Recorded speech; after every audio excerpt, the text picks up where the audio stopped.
Եթերում նորից Սովիցով փոդքասթն է, ձեզ հետ Երևանից Ռուբեն Մելիքյանն է եւ Կալիֆոռնիայից Աղասի Ենոքյանը։ Բարև ձեզ։ Մենք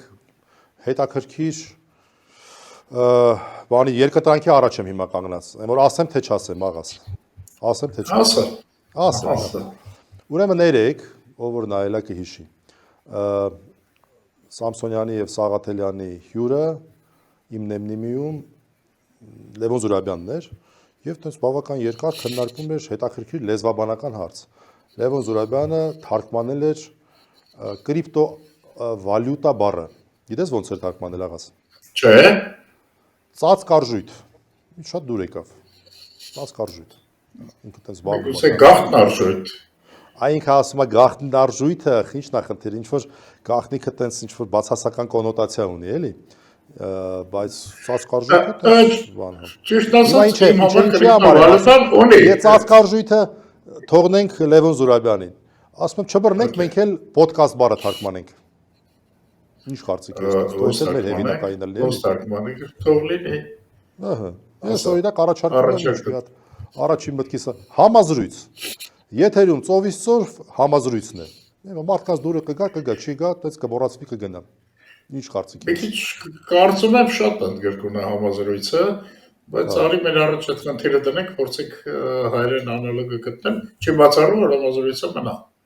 Ես առաջարկում եմ մեր ունկնդիրներին թող տարբերակներ նշեն ներքևում,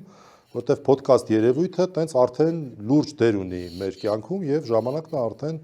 հայաֆիկացնել, որտեղ տենց մեր լեզուն մեր համար կարևոր արժեք է։ Այսօր շատ հետաքրքիր մի զրույց էի կարդում, մի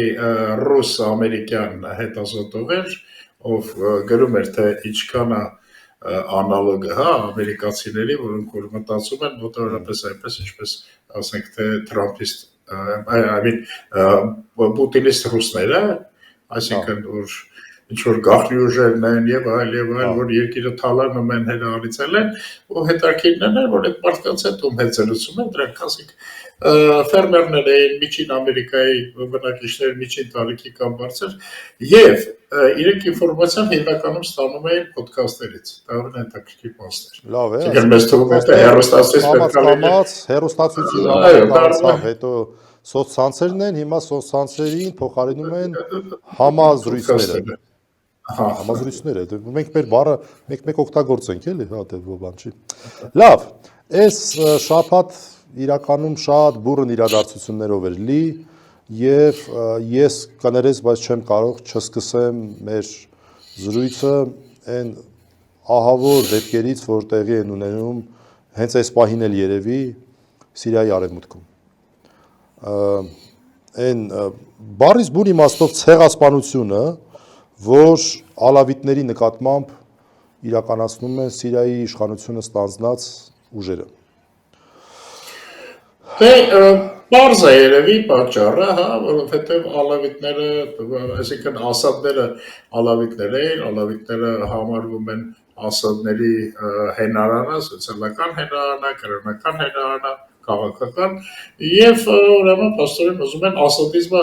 ամբողջովին ջնջել Սիրիայից։ Եվ այդ պատճառով ցեղասպանություն էլի, դες ռեալ ցեղասպանություն։ Ես ինչն էի,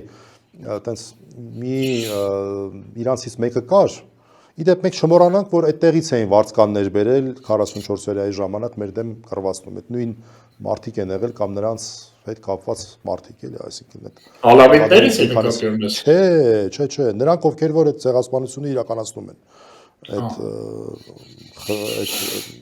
որ հիմա արդեն դառան առաջ terrorist էին, հիմա դառան հիանալի անձնավորություններ էլի։ Արևմուտքը որոշեց, որ նրանք չէ, արդեն terrorist չեն, շատ նորմալ ժողովուրդ են։ Մի խոսքով ահավորցված է երեք։ Բոլորը։ Ռուսաստանն, բոլորը։ Բայց ես կներես, բայց արևմուտքին անունը հատուկ եմ ուզում տալ, որովհետև այդ մարդիկ այդ մարդու իրավունքներով իրանք են տենց բրենդավորված, որ իրանց համար դա կարևոր է։ Գիտես ինչ մտքի վրա ինձ բռնեցի, աղաս, որ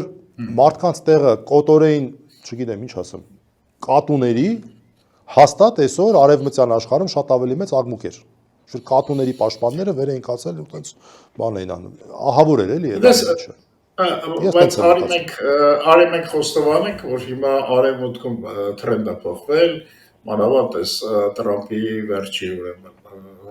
մոտեցումներով, հա, եւ արդեն դեմոկրատիան չի կարելի ասել, թե մոդա է, հա, դեմոկրատիան արդեն մղվում է երկրորդ պլան, չգիտեմ, երրորդ պլան, դե գալիս են ուրեմն Տրամփի ասելով գործարքները, բիզնեսը, փողը, հետո միգուցե ռեալ պոլիտիկա արդեն։ Բա Մակրոնը, այո, մոռացար։ Մակրոնի ցավն էլ տանեմ, բայց գիտես, Մակրոնը չի կարողանում հիմա աշխարհին թելադրի, չգիտեմ, ասենք, քաղաքական բարոյականության հրամայականները։ Դե լավ, բայց գոնե ինքը կարա ասի, այ ախպերես ինչ եք անում։ Բայց գոնե ինչ որ հայտարարություն անեն, ասենք կոչ են անում ցեղասպանություն չանել։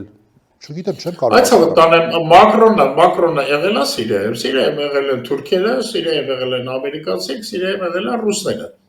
Так, եւ իհարկե Իսրայելը։ Հիմա Մակրոնը այնտեղ չի եղել, ոչ մի բանից տեղյակ չի, ինչ կա մեջ մտնի դրանց այդ բազարը։ Լավ։ Այսինքն իմ նշած անձինք են, որ ունեն այնտեղ ոչ միայն խոսքի իրավունք, այլ այդ խոսքը ինչ որ գործով ապացուցելու կամ ամրապնդելու իրավունք։ Ամեն դեպքում ահավոր բաներ, այդ ալավիտները շատ հետաքրքիր խումբ են իրականում։ Ես մի քիչ էլ այդպես research արեցի, փորձելով հասկանալ նրանց։ Իրանք իհարկե մահմեդական, այսպես տիրույթում են գտնվում, բայց շատ հետաքրքիր իրանց կրոնական ուսմունքը շատ հետաքրքիր գաղափարներ ունի քրիստոնեությունից, որովհետև իրանք այդպես աստվածային են համարում Մուհամեդի Փեսա Ալիին,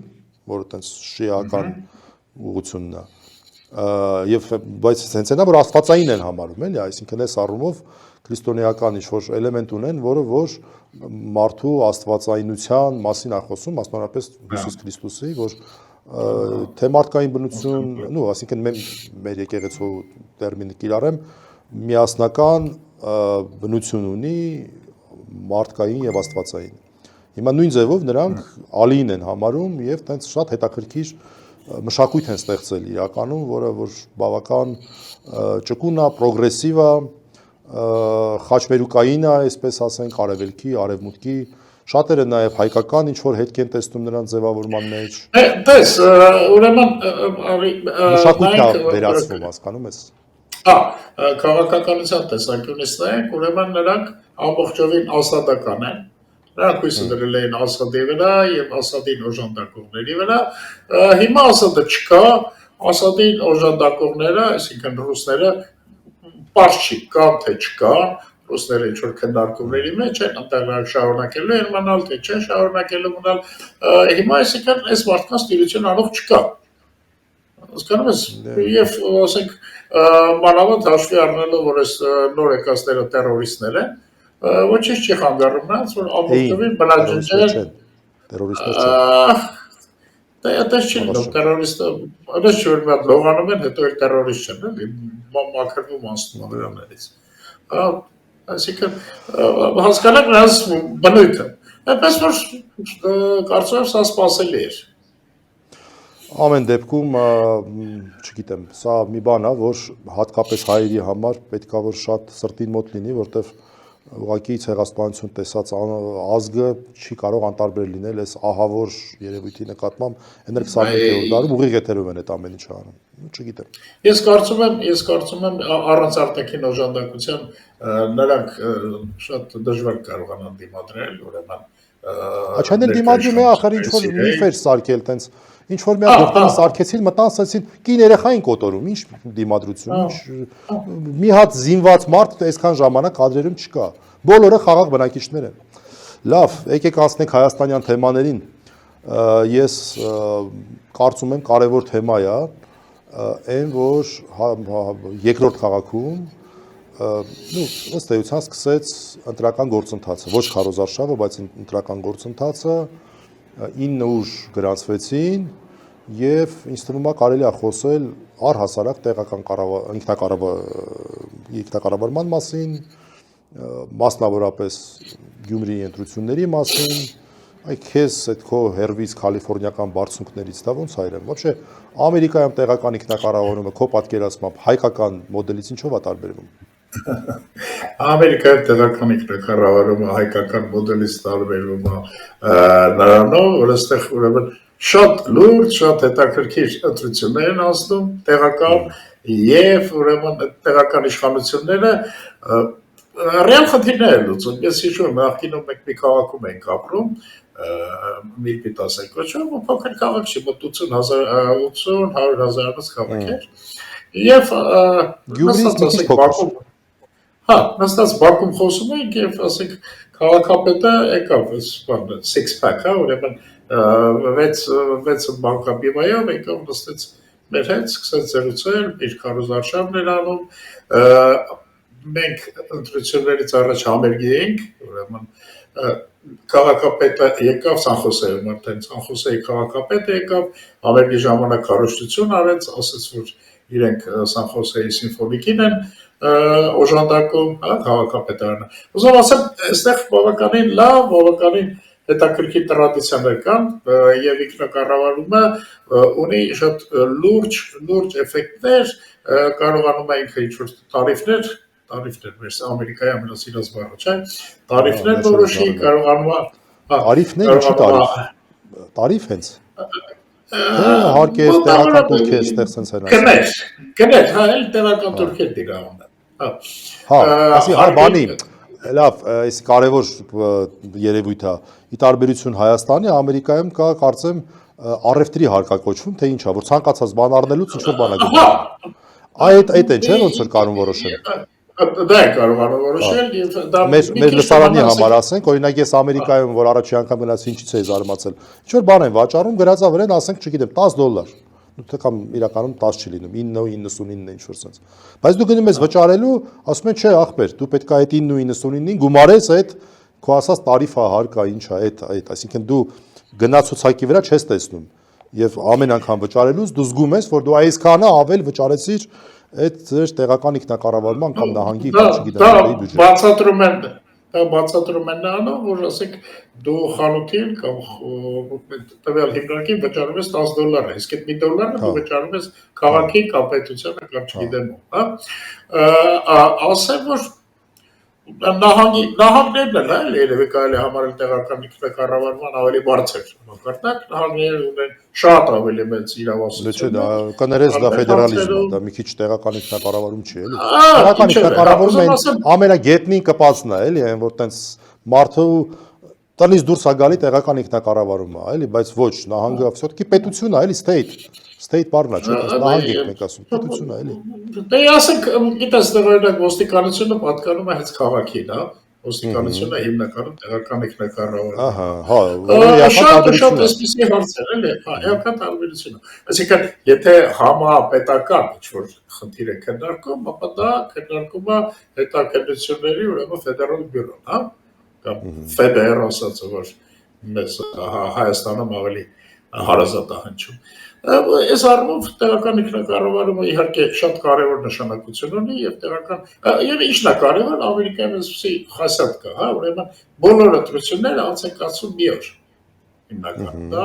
ուրեմն նոյեմբերի առաջին 3 շաբթին, հա, եւ այդ օրը լինում են թե տեղական ինքնակառավարման ընտրություններ, թե նախագահական, եթե տվյալ տարվա մեջ կա նախագահի բան, թե դա ես իրավաբան եմ։ Առաջի 2 շաբթի օրվան, հաջորդող 3 շաբթի օրը։ 3 շաբթին, օքեյ։ Եվ դա հետաքրքիր ջերմաչափ է, այսինքն ֆեդերալ իշխանությունները կամ նահանգային իշխանությունները տեսնում են, թե տվյալ կուսակցության, հա, հանրապետական կամ դեմոկրատների վարած քաղաքականությունը ինչքան է ժողովրդի համար ընկալելի, ըստ այդ ընտրությունների, տեղական ինքնակառավարման ընտրությունների, եւ ըստ դրա փորձում են իրենց քաղաքականության մեջ որոշակի կարեկցիաներ կանել։ Հիմա ինչ զուգահեռներ կանցկացնես, նայեցիր այն ուժերը, որ օրինակ Գյումրիում առաջադրվեցին, այդ 9 ուժերը, որոնցից 6-ը կուսակցություն, 3-ը Ես մի բան եմ, ես ըլը միջև այդ առաջադրվել եմ, մի բան եմ ուզում ասել։ Հայաստանում շատ հետաքրքիր ձևով, ասեք, Նիկոլը ուզում է, որ բոլոր տեղերում ինքը տիրապետի այդ տեղական ինքնակառավարման լծակներին։ Հա, ես նայեցի ինչ-որ մի քանի 5-7-եր, ենթադրենք, ասենք Մամիկոն Ասլանյանի դեպքը երևի բոլորը գիտեն, չէ՞, ոնց գլխին սարքեցին, ուրեմն Բայց մենակ Մամիկոն Ասլանյանը չի, որ իհարկե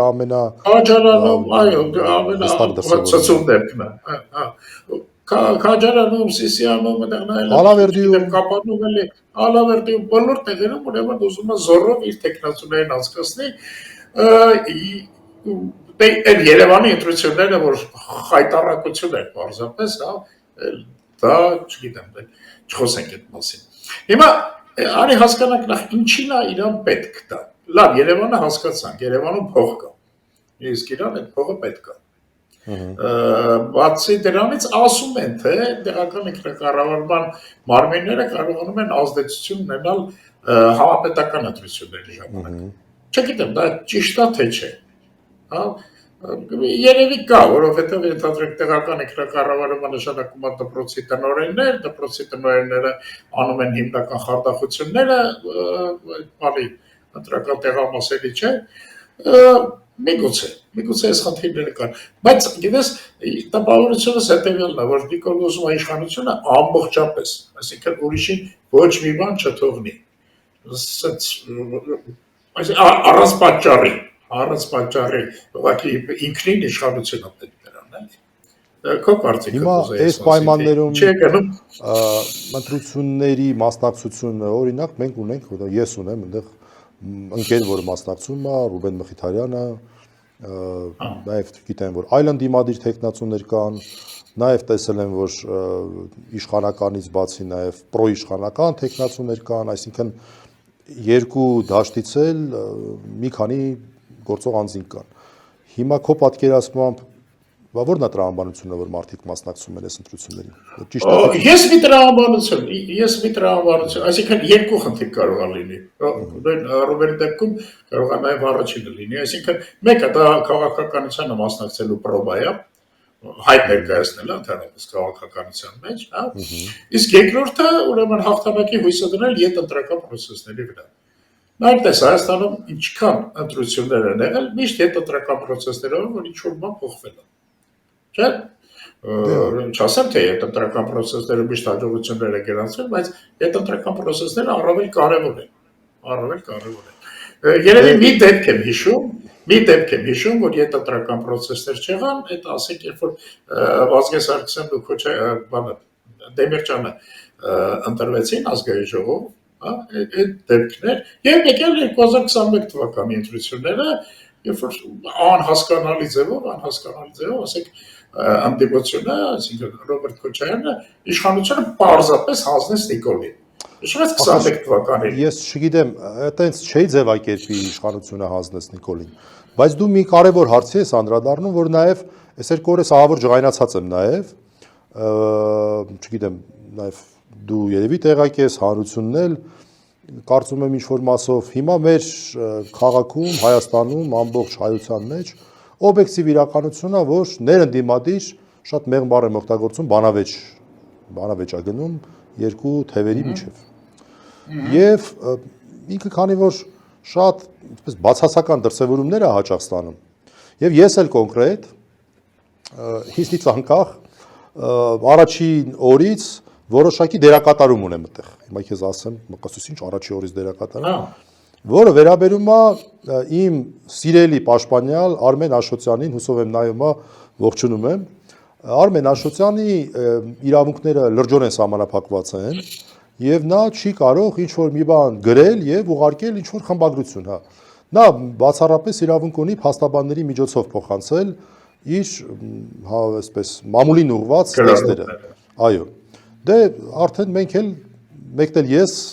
ստիպված եմ որոշակի դերակատարություն այստեղ իրականացնել ու տենց առաջինը կարդալ շատ տեքստեր եւ այդ ժամանակվանից ես օրինակ նույն Աշոտյանի տեքստերը կարդում եմ եւ իդեպ խորհուրդ կտայի մարդկանց, ովքեր որ այս աղմուկի մեջ ուզում են դիրքորոշումներ կարդան, կոնկրետ Արմեն Աշոտյանի տեքստերը, որ ես մի քանի օրվա մեջ մի քանի անգամ եղել են, կարդալ այդ մի դիրքորոշումը ընկալելու համար եւ մյուս կողմի դիրքորոշումն էլ որոշակի այսպես ցիվիլ բանավեճի դրսևորումներ ունեն, ոչ միայն ասենք մարդու անձնական նկարներ են դնում, հիշում են Նիկոլի կողմից հեռացված կնոջը եւ ներկայացնում են նիկոլական դատավոր, այդ դրսևորումներից բացի նաեւ ցիվիլ դրսևորումներ էլ ունեն, եւ ինչն է կարևոր, որ իմ կարծիքով, քանի որ բանը բանից անցել էր, շատ անցանկալի էր այս ամեն ինչը, իմ համոզմամբ շատ անցանկալի էր, բայց քանի որ բանը բանից անցել էր, ես էլ փողոցով քայլում եմ, մարդիկ ոնց օր ու արև չեն տարի, դա ինձ մոտենում են մարդիկ։ Հիմա առաջ մարդիկ մոտենում էին, հարցնում էին, ասում են մի հատ կարճ փոքր հարց ունեմ, էլի Փաստաբան ջան կամ Աբլակատ ջան կամ Մելիքյան ջան, ինչ որ sense մի բան, դա հիմա ինչ անեմ, ճանաչում են մարդիկ։ Ու ինչ որ տենց ուսմասվարից բաժանաղը հարցից, էս ինչը, էս ինչ թվին, այսքան ժառանգություն բան, մի հատ խնդրում եմ ասա, հիմա էս ինչ անեմ, sense ինչ որ հարցեր էին տալիս։ Ու կամ էլ ամենաստանդարտը, այս սրանցից երբ եք բրծնելու, այ Մելիքյան ջան բան sense։ Այս վերջի 2-3 օրը ով փողոցում բռնում էր,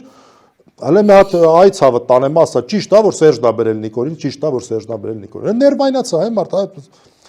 ասացի եւ մտածեցի եւ ճիշտ եմ համարում, դա որ ամեն մարդ հրապարակա, ովքեր որ հրապարակային ինչ որ դիրք ունեն, ճանաչում ունեն եւ այլն, ազնիվ գտնվեն եւ իրանց դիրքորոշումը արտահայտեն։ Դու էլ ես գրաբան արել, հոդված տպել, շատ հետաքրքիր հոդված ես տպել այս առումով, հա։ Եվ տենց իմ որոշ մտորումներ պարունակող ուրեմն գրառում արեցի, որով նաև որոշակի քննադատություն կար այդ հենց քո ասած թեմայով, այդ որ դու ասում ես ընտրությունների հետ կապված, հիմա ես լրացուցիչ նաև բաներ կասեմ։ Տակը ինչ որ ցիվիլ բաներ կային, ինչ որ տարբեր այլ մարդիկ, բայց ասենք, գիտես ինչ էր աբսուրդը, իմ կյանքում որ ընտանիք մտնեն բառիս բուն իմաստով, երկու դեպք կա եղել։ Մեկը այն ժամանակ, երբ ես այն որ ոչ մեկ չէր խոսում էլի 18 թիվ, 19 թիվ, այն որ տեսնում եմ այն մարդ երկրորդ նախագահի նկատմամբ բառից բուն իմաստով դասական, քաղաքական հետապնդում են անում եւ ես գրառումներ եմ անում, խոսում եի դրա մասին, մասնագիտական, նույնիսկ հետո պարզվեց, որ իմ գրառումներից մեկը դառավ մեծ սկանդալի պատճառ, այդ զայնա իմացել ես, չէ՞, որ այդ ինչ էր այդ գաղտնալսումը փաստորեն իմ գրառման հետ կապված զրույց էր եղել այդ մարդկանց մեջ, երբ որ Վահե Գրիգորյանին եւ Վահե Գրիգորյանին էին վրա քսի տալիս, որ ինձ պատասխաներ, բացած, այսինքն այդ մարդիկ գիտեն, չէ՞, մարդկանց խոսքի կշիռը արժեքը։ Ու այդ ժամանակ այս նիկոլականները, բայց ոչ թե ֆեյքով, այլ կոնկրետ Ստյոպա Սաֆարյանը երեխուց նկարն են դրել, այդ պատճառով, որ Քոչարյանին թե չեմ սխալվում ազատ արձակած դատավորներից մեկի հետ կապված ինչ որ մի հարցեր ու տենց այն այլանդակ ձևով տենց ինչ որ բան էին պատտում։ Հիմա էլ սա արդեն երկրորդ դեպքն է։ Հիմա ինչ ասեմ, եթե մարդիկ այդ մակարդակն են իրancs համար ընտրել, իմ համար զարմանալի չի, որ այլ հարցերում եւս տենց կեղծիքներով, մի խոսքով, ես շատ ջղայնացած եմ եւ ինձ թվում է դա ցույց է տալի որոշ մարդկանց իրական մակարդակը։ Ես գիտես Ստյոպա Սաֆարյանն ասեցի մի բան հիշեցի, հա։ Գիտես Ստյոպա Սաֆարյանը ներողություն խնդրեց այդ իր արածի համար, էդ էլ ասեմ։ Հա, հիմա կվերադառնանք այս բանին։ Ես հիշեցի ուրեմն բանը մարտի 1-ը։ Նիկոլա ըստեյության քաղաքականության մեջ մտավ մարտի 1-ով, չէ՞։ Եթե միջև թողված էր գրում բան ելույթներ ունեն միտինգներում մարտի 1-ով մտավ քաղաքականության մեջ հարցը հետևյալն էր ինչի եղավ մարտի 1-ը ես գիտես այդ ժամանակ երևի ամբողջ օր այնտեղ էի եւ հիշում եմ որ մարդիկ ասում են որ այդ միտինգավորները ասում են լավ արդեն ցուրտ է թողնեն գնանք տուն արդեն հոգրել էին բոլորը հա բան եւ հակարդ ուրեմն հարձակվեցին ոստիկանները եւ եղավ այդ ծուջարդը սպանությունները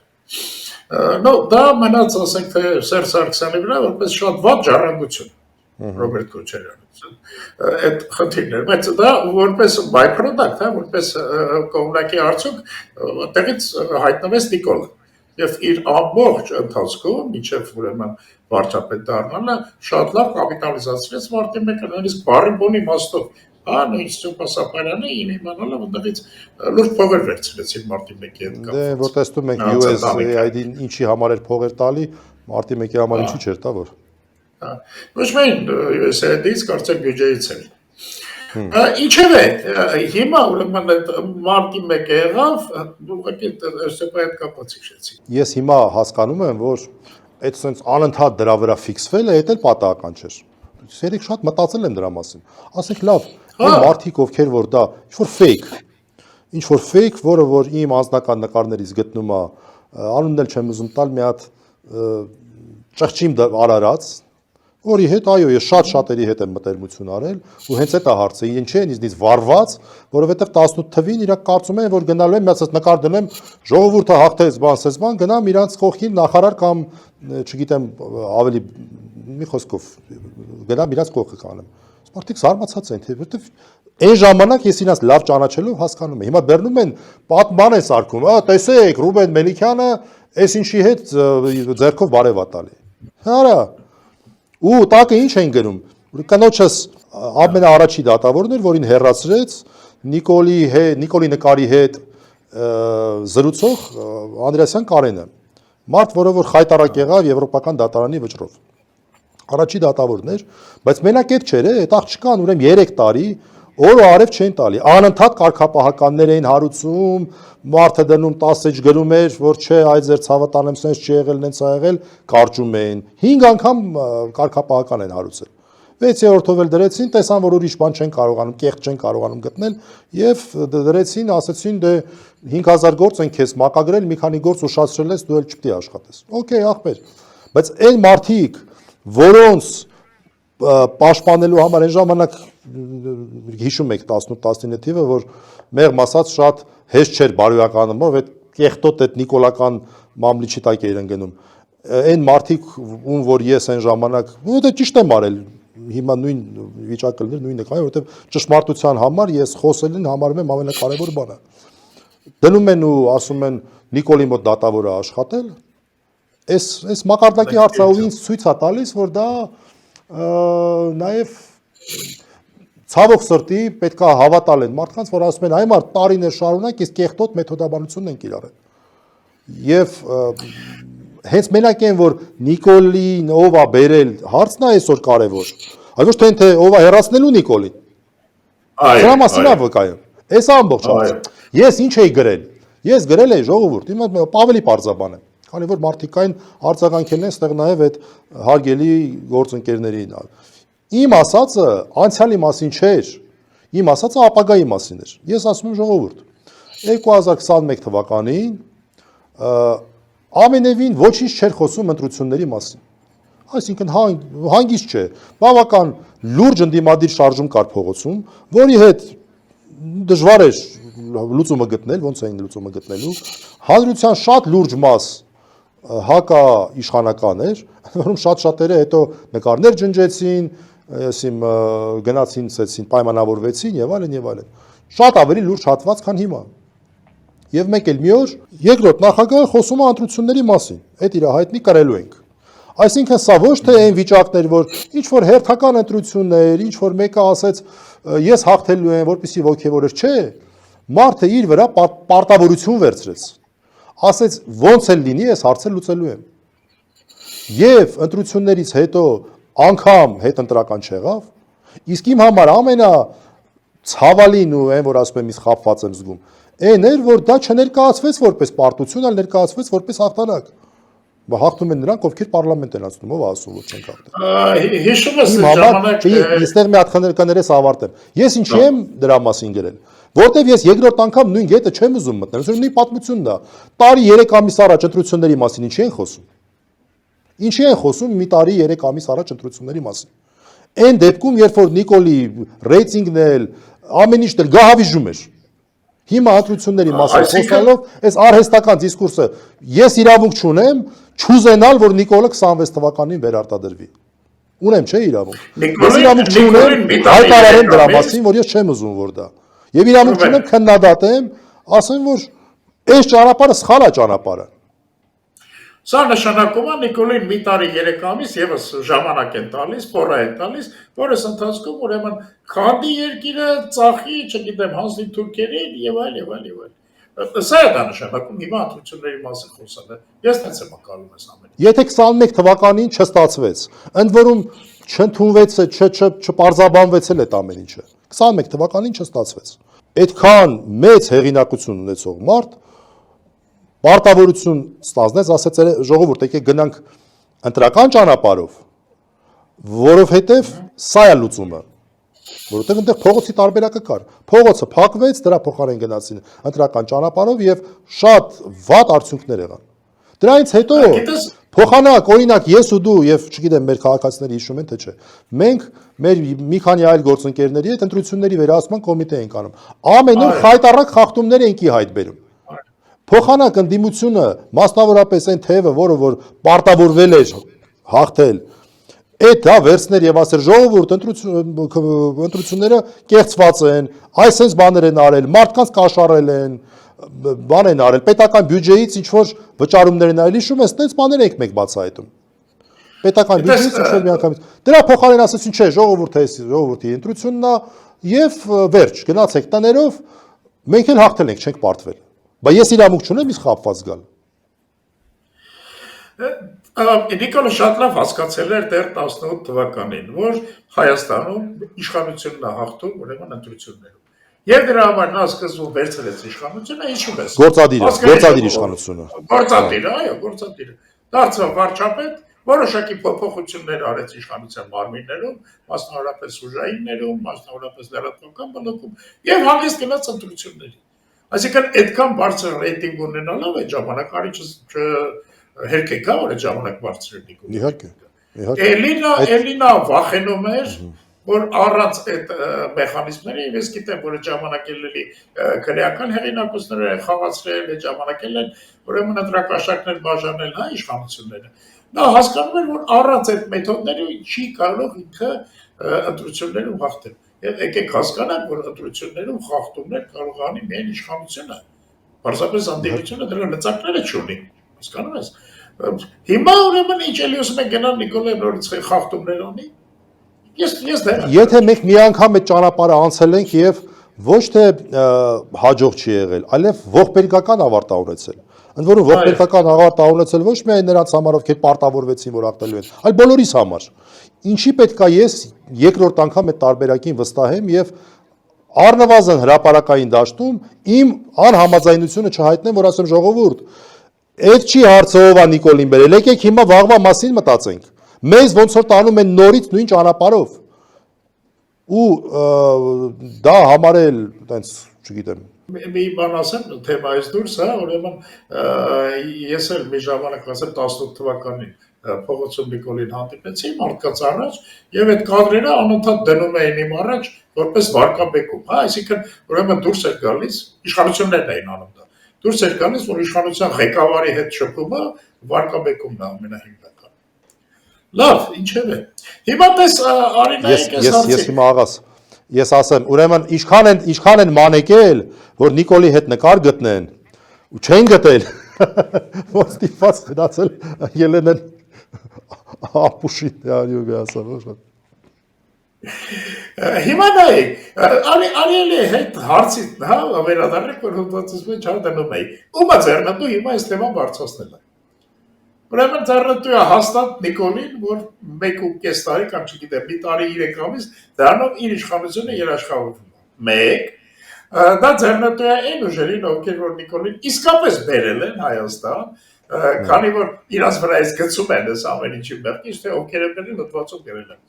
Որովհետև իրաց վրայից գցում են այդ մեղքը եւ դա դարձնում են ուրեմն միջընդդիմադիր բազարի առարկա, հա։ Այս երկուսին է ձեռ տալիս։ Թե ինչի են այս երկու ուժերը, ինչի է մի կողմից գնում լարում, մյուս կողմից դա ավելի էսկալացվում, հետո բանի նման է էլի մի քիչ այն ավտանգության դիլեմայի նման է, չէ՞, որ մի կողմը բանը փոքր վտակ է տեսնում ավելացնում է սպառնալիքը, մյուս կողմը ավելի մեծ սպառնալիք է տեսնում սարքում, ինչը այս ամեն ինչը մնում հանգեցնում է պատերազմի։ Բայց ես ասեմ, ստեղ մի հատ կամ կներես հայ բանահյուսության մեջ այդ մասին, հայ բանահյուսության մեջ այդ մասին գրացեք, ման կոչվում է Նիկատի մեղը։ Բայց նայ, ստեղ ինչ որ մի հատ իմ կարծիքով ոչ այնքան ճիշտ բան կա, էլի, որտեվ այսպես Մինսկի խմբի նման չի կարելի բան սենց։ Իմ կարծիքով պետք է անկեղծորեն կարծիք հայտնել։ Ընդ որում չվախենալ իրականում գոյություն ունեցող կարծիքը հայտնելուց։ Այսինքն ամեն մարդ թող իր դիրքորոշումը հայտնի եւ հանրությունը թող դրանից հետեւություններ անի, ինչ ա եղել։ Օրինակ ինձ թվում է հանրությունը իմ համար շատ անցանկալի բան ասեմ, լրիվ իրավունք ունի հետեւություններ անել,